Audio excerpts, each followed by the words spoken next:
Hello mga bossing, so may kinabit tayo ngayon na QCY F24 dashcam dito sa Mitsubishi Montero Sport 2023 model. So ito siya mga bossing, yung F24 dashcam, yan siya.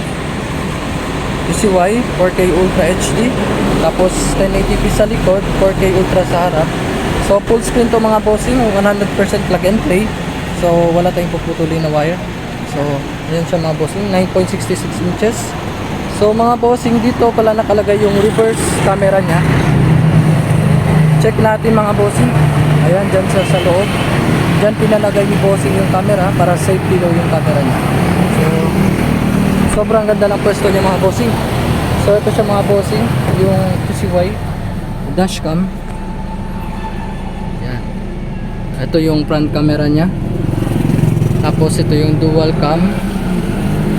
So kahit sa loob yung camera niya mga bossing, ayan, klaro pa din yung dito sa screen niya, dito sa dashcam, klaro pa din siya mga bossing. So swipe natin, ito yung rear camera. Ayan na yung mga bossing, yung rear camera sa loob ng sasakyan, yan. Ayan siya mga bossing. Swipe natin, ito yung front camera. So recording na to mga bossing.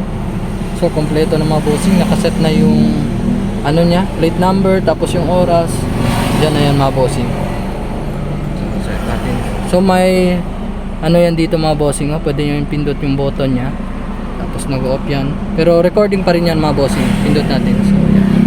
So, hindi na pinatap ni bossing yung reverse camera. So for more info mga bossing, visit our shop, Andres Auto Accessories, Governor Ramos Street, Santa Maria.